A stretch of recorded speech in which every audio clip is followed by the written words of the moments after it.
हम आज क्लासिकीय मार्क्सवाद के भाग 2 में ऐतिहासिक भौतिकवाद यानी इतिहास की भौतिकवादी अवधारणा के विषय में चर्चा करेंगे। सबसे पहले इतिहास बनाने के लिए लोगों को जिंदा रहना ज़रूरी है। इसके लिए उनकी मूलभूत आवश्यकताओं की पूर्ति होनी चाहिए, जिसके लिए वे अपनी आजीविका के साधनों का उत्पादन करते हैं। जर्मन आइडियोलॉजी में पेज 47 पर मार्क्स और एंजेल्स कहते हैं, निश्चित रूप से तमाम इतिहास का पहला आधार जीवित व्यक्तियों का अस्तित्व है। लोगों को सबसे पहले इतिहास बनाने में सक्षम होने के लिए जीने की स्थिति में होना चाहिए। बाकी सब चीज़ों से पहले उन्हें खुद को अस्तित्व में बनाए रखने के लिए भोजन पानी चाहिए, आवास, कपड़े आदि चाहिए। इसलिए उन्हें अपनी ज़रूरतों को पूरा करने के लिए साधनों का उत्पादन करना चाहिए। जीवन निर्वाह के साधनों का उत्पादन मनुष्य को अन्य जानवरों से अलग करता है। यह उनके जीवन की स्थितियों को व्यक्त करता है और उन्हें निर्धारित करता है। यह मनुष्यों के आपसी संबंधों का पूर्वानुमान करता है। मार्क्स और एंजेल्स जर्मन आइडियोलॉजी के पेज 36-37 पर कहते हैं, यह एक तथ्य है कि व्यक्ति पहले अपने भौतिक संगठन को स्थापित करते हैं और फलस्वरूप शेष प्रकृति के साथ अपना संबंध बनाते हैं। जीवन निर्वाह के साधनों का उत्पादन उपलब्ध साधनों पर निर्भर होता है। अपने निर्वाह के साधनों का उत्पादन करके वे खुद को जानवरों से अलग करने लगते हैं। ऐसा करके वे सीधे अपने भौतिक जीवन का निर्माण करते हैं। निर्वाह के साधनों का उत्पादन उनकी गतिविधि का एक निश्चित रूप है, उनके जीवन को व्यक्त करने का एक निश्चित रूप है, जीवन का एक निश्चित तरीका है। व्यक्ति जैसे अपने जीवन को व्यक्त करते हैं वे वैसे ही हैं, इसलिए वे जैसे हैं उत्पादन के अनुरूप हैं, उत्पादन से मेल खाते हैं। वे जो उत्पादन करते हैं और कैसे उत्पादन करते हैं उनसे मेल होता है। इन दोनों से वे मेल खाते हैं। इसलिए व्यक्ति क्या हैं, यह उनके उत्पादन की भौतिक स्थितियों पर निर्भर है। यह उत्पादन जनसंख्या की वृद्धि के साथ ही प्रकट होता है। क्रमशः यह व्यक्तियों के परस्पर संबंधों का होना मांगता है।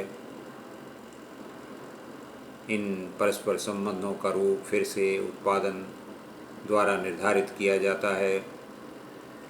उत्पादन की प्रक्रिया और उसके साथ जुड़े संबंध पूरे इतिहास का आधार हैं,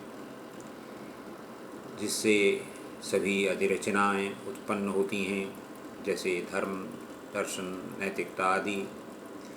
जर्मन आइडियोलॉजी के पेज 61 पर मार्क्स और एंजेल्स कहते हैं, उत्पादन की वास्तविक प्रक्रिया और इसके साथ जुड़े और इसके द्वारा बनाए गए संबंध पूरे इतिहास का आधार हैं।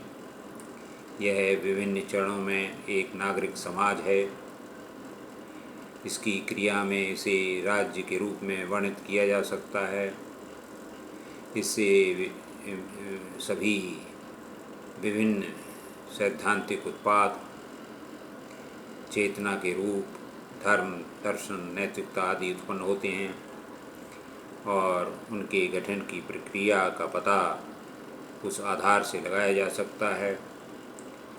इससे सब कुछ निश्चित रूप से इसकी समग्रता में चित्रित किया जा सकता है और इसलिए एक दूसरे पर इन विभिन्न पक्षों की पारस्परिक क्रिया को भी चित्रित किया जा सकता है।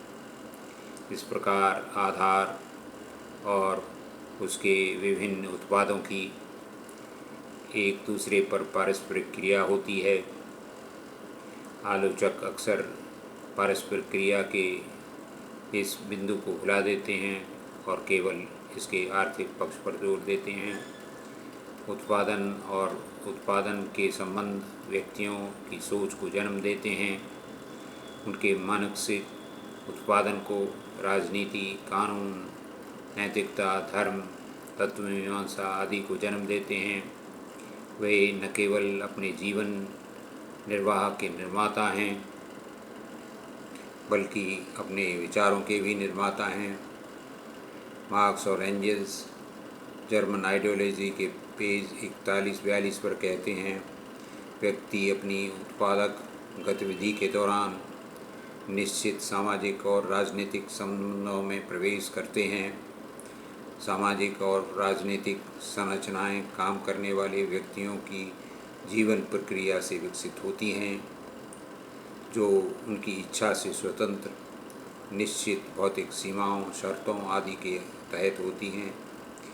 मनुष्यों द्वारा अपने जीवन निर्वाह का उत्पादन और एक दूसरे से उनके संबंध सबसे पहले उनके विचारों, धारणाओं और चेतना के उत्पादन के साथ सीधे जुड़े हुए हैं।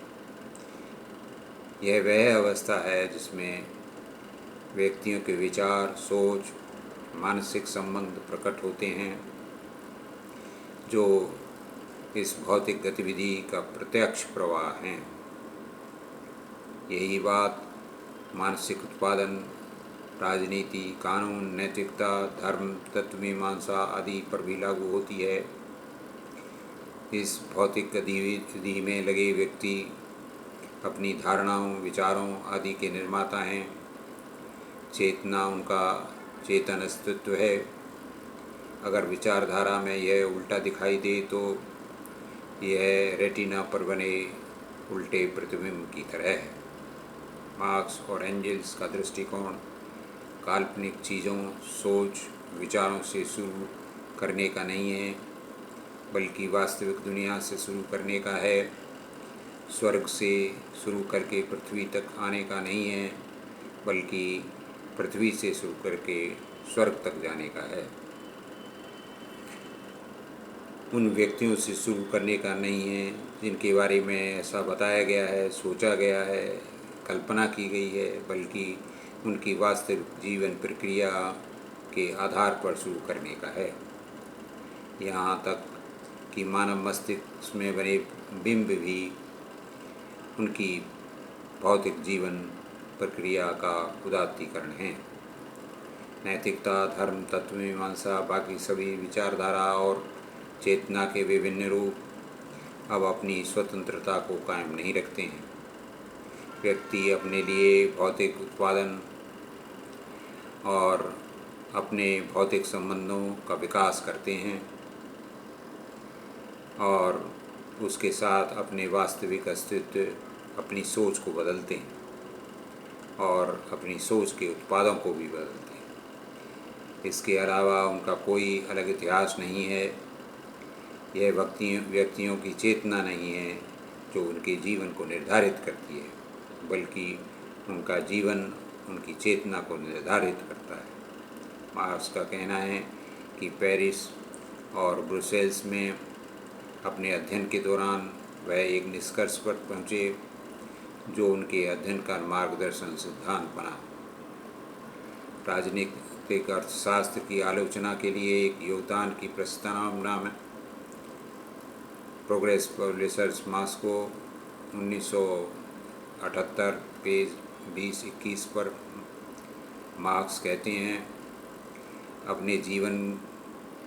अपने अस्तित्व के सामाजिक उत्पादन में व्यक्ति अनिवार्य रूप से निश्चित संबंधों में प्रवेश करते हैं। उत्पादन के ये संबंध उनकी इच्छा से स्वतंत्र हैं, अर्थात वे उत्पादन की शक्तियों के विकास के एक निश्चित चरण के लिए उपयुक्त हैं। उत्पादन के इन संबंधों की समग्रता समाज की आर्थिक संरचना को बनाती है, उस वास्तविक आधार को बनाती है जिस पर एक कानूनी और राजनीतिक अधिरचना पैदा होती है। भौतिक जीवन के उत्पादन का तरीका सामाजिक, राजनीतिक, बौद्धिक जीवन की सामान्य प्रक्रिया को तय करता है।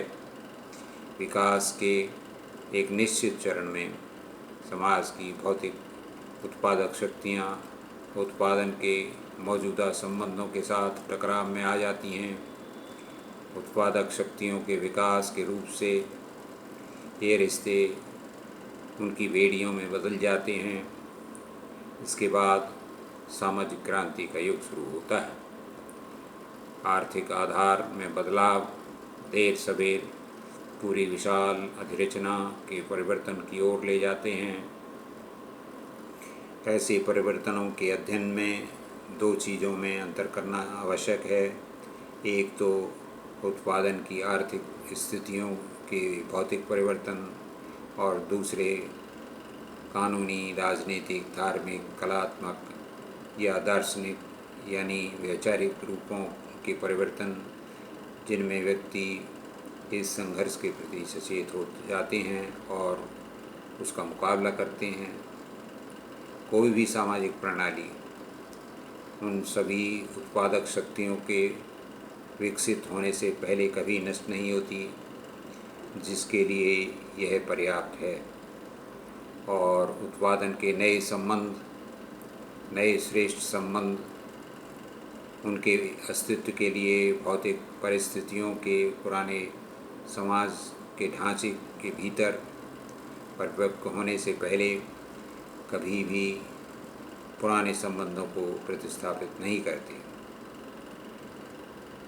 यानी कोई भी सामाजिक प्रणाली उन सभी उत्पादक शक्तियों के विकसित होने से पहले कभी नष्ट नहीं होती जिनके लिए यह पर्याप्त है, और उत्पादन के नए श्रेष्ठ संबंध उनके अस्तित्व के लिए भौतिक परिस्थितियों के पुराने समाज के ढांचे के भीतर परिपक्व होने से पहले कभी पुराने संबंधों को प्रतिस्थापित नहीं करते। इस प्रकार मानव जाति अनिवार्य रूप से केवल उन्हीं कार्यों को निर्धारित करती है जिन्हें वह हल कर सकती है, हल करने में सक्षम है, क्योंकि समस्या स्वयं तभी उत्पन्न होती है जब उसके समाधान के लिए भौतिक शर्तें पहले से मौजूद हों या कम से कम पैदा होने के क्रम में हों।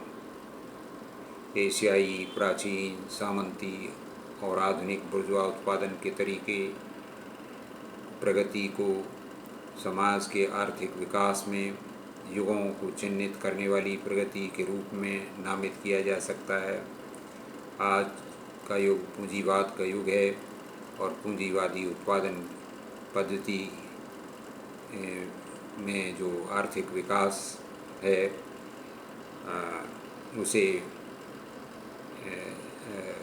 चिन्हित किया जा सकता है, उसे नामित किया जा सकता है एक युग निर्माणकारी विकास के रूप में। बुर्जुआ उत्पादन का तरीका उत्पादन की सामाजिक प्रक्रिया का अंतिम विरोधी रूप है। यह विरोध व्यक्तियों के अर्थ में नहीं होता है, बल्कि यह विरोध व्यक्तियों के अस्तित्व की सामाजिक स्थितियों से उत्पन्न होता है। बुर्जुआ समाज के भीतर विकसित हो रही उत्पादक ताकतें इस विरोध के समाधान के लिए भौतिक परिस्थितियां भी बनाती हैं। मानव समाज का प्रागैतिहास इसी सामाजिक संरचना के साथ समाप्त होता है। आलोचक आधार अधिरचना सिद्धांत के आर्थिक पहलू पर इसके औचित्य से अधिक जोर देते हैं। एंजल्स ने जोसेफ ब्लॉच को लिखे अपने पत्र में स्थिति को स्पष्ट किया था। आर्थिक स्थिति आधार है, लेकिन अधिरचना तत्व जैसे संविधान, न्यायिक रूप, राजनीतिक, कानूनी, दार्शनिक सिद्धांत, धार्मिक विचार आदि भी ऐतिहासिक संघर्षों के दौरान अपना प्रभाव डालते हैं। इन सभी तत्वों की परस्पर क्रिया होती है। आर्थिक गति आखिरकार खुद को मुखर करने के लिए बाध्य होती है।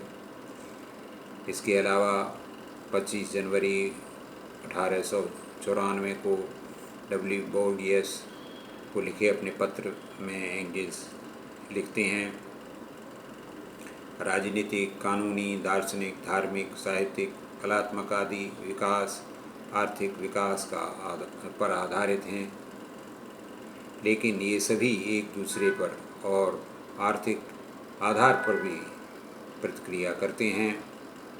कोई यह सोच सकता है कि आर्थिक स्थिति कारण है और एकमात्र सक्रिय है, जबकि बाकी सब कुछ केवल निष्क्रिय प्रभाव है। इसके विपरीत आर्थिक आवश्यकता के आधार पर बातचीत होती है, जो अंततः हमेशा खुद को मुखर करती है।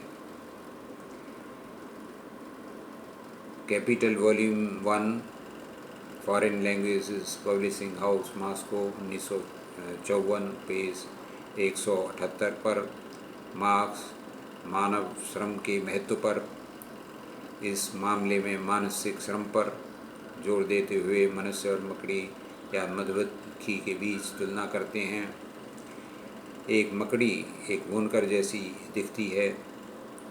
एक मधुमक्खी अपने छत्ते के निर्माण में एक वास्तुकार को शर्मसार करती है, लेकिन जो चीज़ मानव श्रम को जानवरों से अलग करती है वह यह है कि सबसे खराब वास्तुकार भी संरचना को वास्तविकता में उसे खड़ा करने से पहले अपनी कल्पना में तैयार करता है।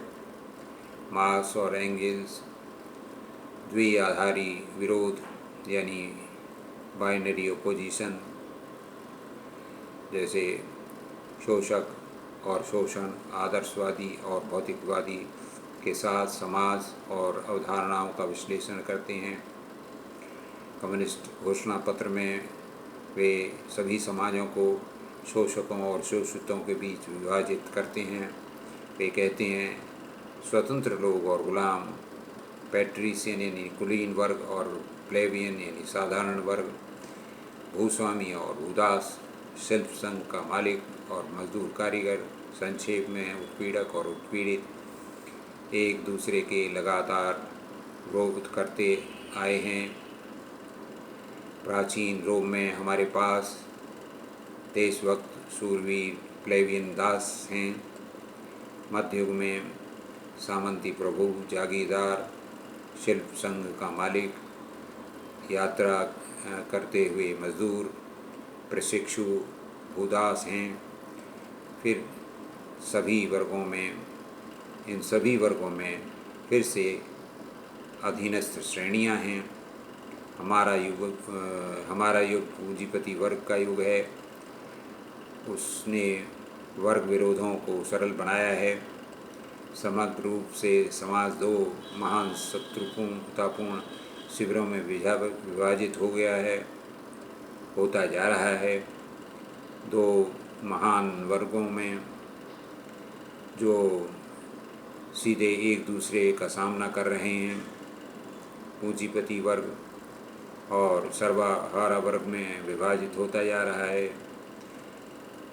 जर्मन विचारधारा में मार्क्स और एंगल्स पेज 67 पर कहते हैं, शासक वर्ग के विचार हर युग में शासक विचार होते हैं, अर्थात वह वर्ग जो समाज की भौतिक शक्ति पर शासन कर रहा है, उसी समय इसकी सत्तारूढ़ बौद्धिक शक्ति है। वह वर्ग जिसके पास भौतिक उत्पादन के साधन होते हैं, उसके फलस्वरूप वह मानसिक उत्पादन के साधनों को भी नियंत्रित करता है। सत्तारूढ़ विचार प्रबल भौतिक संबंधों की आदर्श अभिव्यक्ति से ज़्यादा कुछ नहीं है। जो प्रबल भौतिक संबंधों के रूप में समझे गए विचार हैं, शासक वर्ग की रचना करने वाले व्यक्तियों के पास अन्य बातों के अलावा चेतना है और इसलिए वे सोचते हैं। वे विचारकों के रूप में भी अपने विचारों के निर्माता के रूप में शासन करते हैं और अपने युग के विचारों के उत्पादन और वितरण को विनियमित करते हैं। इस प्रकार उनके विचार युग के शासक विचार हैं। यहाँ पूंजीवादी व्यवस्था में मजदूरों की स्थिति के बारे में मार्क्स के कुछ उल्लेखनीय अवलोकन दिए गए हैं। कैपिटल वॉल्यूम 1 से हैं। पेज 217 पर समाज के विभिन्न आर्थिक रूपों के बीच आवश्यक अंतर, मिसाल के तौर पर दास श्रम पर आधारित समाज और मजदूरी श्रम पर आधारित समाज के बीच अंतर केवल उस तरीके में है जिसमें यह अतिरिक्त श्रम वास्तविक उत्पादक मजदूर से अवशोषित किया जाता है।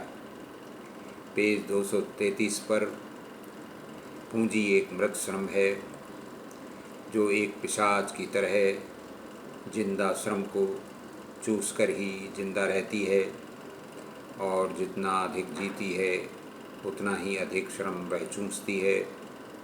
पेज 631 पर इसलिए श्रमिक आबादी उसके द्वारा उत्पादित पूंजी के संचय के साथ उन साधनों का उत्पादन करती है जिसके द्वारा उसे स्वयं अपेक्षाकृत फालतू बना दिया जाता है, एक सापेक्ष अतिरिक्त आबादी में बदल दिया जाता है और वह ऐसी हमेशा बढ़ती हुई सीमा तक करती है।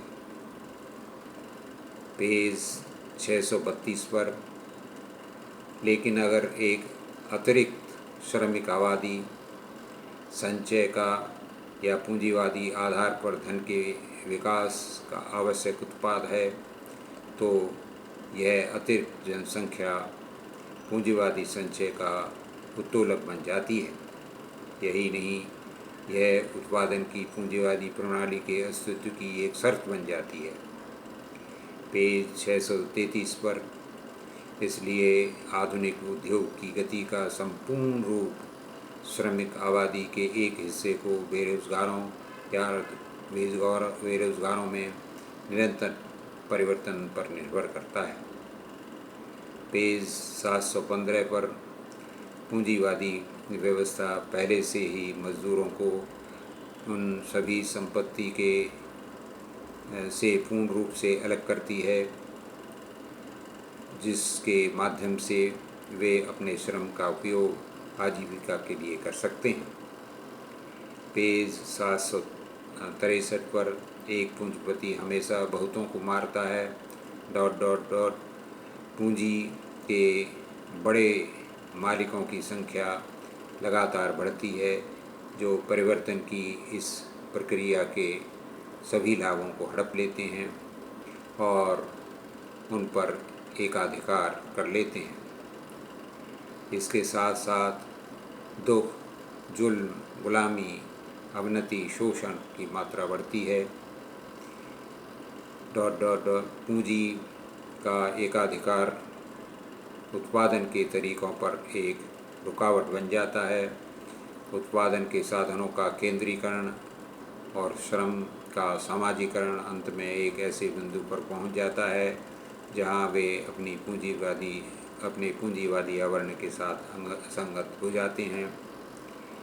यह आवरण फट जाता है, पूंजीवादी निजी संपत्ति की घंटी बज जाती है, संपत्ति हरण करने वालों का संपत्ति हरण हो जाता है।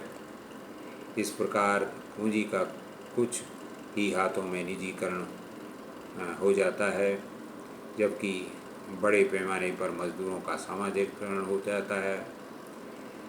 दो पिरामिड बन जाते हैं, एक चंद हाथों में पूंजी का पिरामिड, दूसरा मजदूरों का जिसमें रोजगार शुदा और अधिकांश बेरोजगार दोनों शामिल हैं। यह पूंजीवादी आवरण एक दिन फूटना ही है। घोषणा पत्र में मार्क्स हमें बताते हैं कि पहले की समाज प्रणाली और पूंजीवादी समाज प्रणाली के बीच अंतर यह है कि जबकि पहले की प्रणालियों में उत्पीड़ित वर्ग के अस्तित्व की स्थिति में कुछ सुधार हुआ है। उदाहरण के लिए सामंतवाद के तहत मामूली पूंजीपति एक बड़े पूंजीपति के रूप में विकसित हुआ है। मजदूर पूंजीवादी व्यवस्था के तहत अपने अस्तित्व की स्थितियों के नीचे और गहरे डूबता जाता है। हम चंद पूंजीपतियों में धन के बढ़ते पिरामिड को देख सकते हैं। मजदूर कंगाली में और गहरे डूबता जाता है। इसलिए मार्क्स पूंजीपति वर्ग को शासन करने के लिए अनुपयुक्त मानते हैं। पूंजीपति वर्ग अब समाज के अनुकूल नहीं है। इस प्रकार मार्क्स हमें ईश्वर के दायरे से मनुष्य के दायरे में ले आते हैं। व्यक्तियों के लिए वह श्रम की गरिमा को पुनर्स्थापित करते हैं। वे मानव समाज को उन सभी बुराइयों से बचाते हैं जो मनुष्य को गुलाम बनाती हैं। उन्होंने न केवल सामाजिक व्यवस्था के तत्वों को समझा, खासकर पूंजीवादी व्यवस्था के तत्वों को, बल्कि यह भी दिखाया कि समाज व्यवस्थाएं कैसे जन्म लेती हैं, विकसित कैसे होती हैं, रूपांतरित कैसे होती हैं, एक दूसरे से एक व्यवस्था से दूसरी व्यवस्था में, पुराने से नई व्यवस्था में, निम्न से श्रेष्ठ की ओर। बेशक कुछ आलोचक मार्क्सवाद को अस्वीकार करते हैं, लेकिन जितना अधिक वे उन्हें यह मार्क्सवाद को अस्वीकार करते हैं, उतना ही अधिक मार्क्स का प्रेत उनका पीछा करता है। तो ये द्वंद्वात्मक ऐतिहासिक भौतिकवाद है। द्वंद्वात्मक भौतिकवाद की चर्चा हम पहले कर चुके हैं और यह इतिहास की भौतिकवादी अवधारणा है। इसकी आलोचना की जाती है कि यह फेल हो गया है, ख़ास तौर से ऐसे समय में जब सोवियत संघ का ढांचा बिखर गया है, जो समाजवादी व्यवस्था थी उसका पतन हो गया है। तो मानते हैं लोग कि इसका अब ये मार्क्सवाद कारगर नहीं है। और अन्य लोग यह मानते हैं कि जो मार्क्स ने लिखा है कि एक ऐसे चरण में आकर के, एक निश्चित चरण में आकर के व्यवस्था अपने अंतर्विरोधों को पैदा करती है। सामाजिक उत्पादन के जो ताकतें हैं वो उत्पादन के संबंधों के टकराव में आ जाती हैं। संभवतः यही हमें सोवियत संघ की अर्थव्यवस्था में दिखा 70 के दशक में। वहाँ उत्पादन कम होने लगा, व्यवस्था नीचे जाने लगी और जनता के स्तर को ऊपर उठाने में वह व्यवस्था कारगर नहीं थी। बदलाव की ज़रूरत थी। वह बदलाव व्यवस्थित तरीके से नहीं किया गया और उसका पतन हो गया। दूसरी ओर एक चीज़ हम और देखते हैं कि चीन में भी ऐसा ही हुआ था। यह बिखराव के पतन के कागार पर था। आंदोलन बहुत तेज़ था, छात्रों का आंदोलन महीने से ज़्यादा चला और ऐसा लगता था कि व्यवस्था ढह जाएगी, लेकिन वो उसकी नेताओं ने बदलाव किया, व्यवस्था को बदला और उत्पादक शक्तियों के आगे के विकास के लिए, इंसान के आगे के विकास के लिए आगे विकास का रास्ता उन्होंने अपनाया। और यह कहाँ तक जाता है ये देखने की बात है, चूँकि टकराव तो होंगे ही। यह कोई समाजवादी व्यवस्था नहीं है, यह एक परिवर्तनशील व्यवस्था है। पूंजीवाद से समाजवाद में परिवर्तन की ओर जाने वाली व्यवस्था है, इसलिए टकराव निश्चित हैं। हो सकता है यह सफलता की ओर ले जाए, हो सकता है ये गिरावट की ओर ले जाए। तो ये जैसा कि द्वंद्वात्मक भौतिकवाद में कहा गया है कि विकास धीरे धीरे होता है, जैसे पानी धीरे धीरे गर्म होता है, एक निश्चित चरण में आकर के समाज बदलता है, गुणात्मक परिवर्तन होते हैं, मात्रात्मक परिवर्तन के स्थान पर गुणात्मक परिवर्तन आते हैं। तो गुणात्मक परिवर्तन कभी कभी ही आते हैं। सोवियत संघ में भी शायद ऐसा ही हुआ कि जब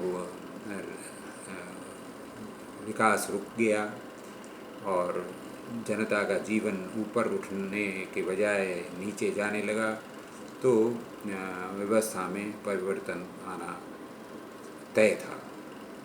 वो समाजवादी व्यवस्था की बजाय पूंजीवादी व्यवस्था की ओर ले गया। और यह भी कारण हो सकता है कि सोवियत संघ में जो व्यवस्था आई थी वो पूंजीवादी व्यवस्था को हटा कर नहीं, बल्कि लगभग सामंती व्यवस्था ही थी। एक विशेष परिस्थिति में, साम्राज्यवादी युद्धों की परिस्थिति में वह समाज व्यवस्था आई थी, समाजवाद की ओर ले जाने की बात थी। सामंतवाद से ही समाजवाद की ओर ले जाने वाली बात बनी थी। पूंजीवाद का पर्याप्त विकास नहीं हुआ था।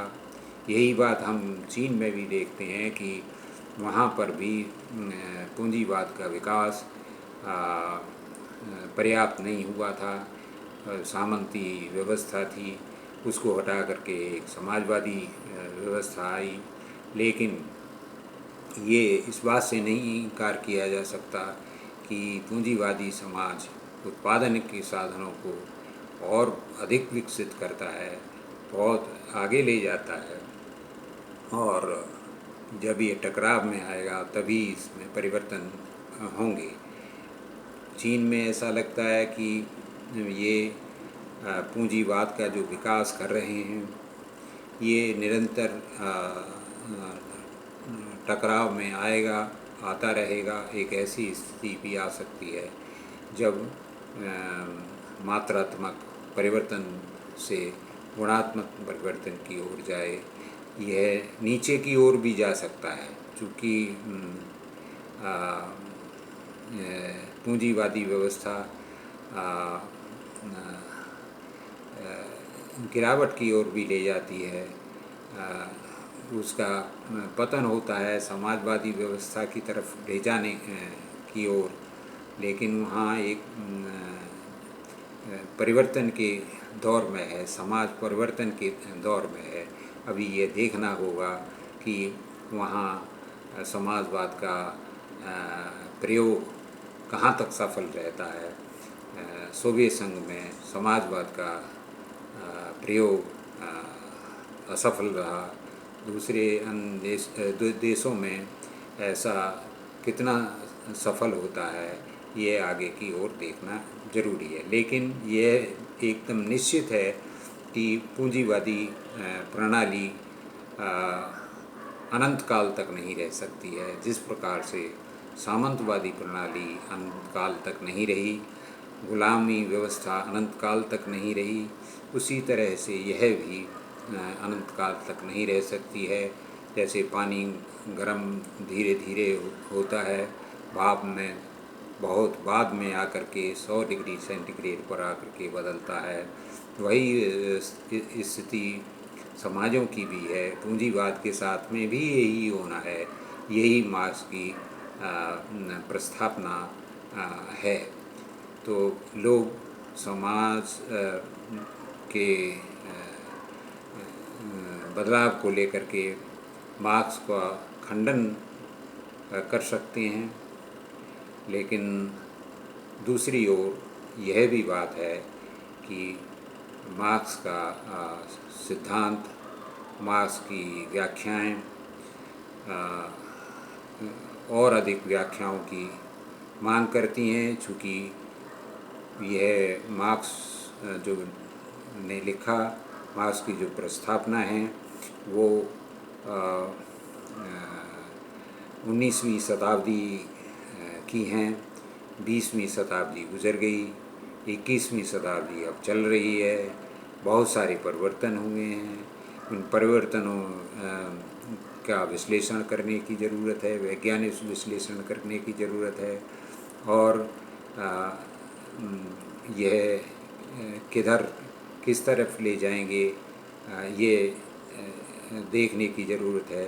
लेकिन इतना अवश्य है कि पूंजीवादी व्यवस्था एक दिन निश्चित रूप से ऐसे चरण में पहुंचेगी जब यह दूसरी व्यवस्था में निश्चित रूप से बदलेगी। पहले भी ये कई बार हुआ है और फिर यह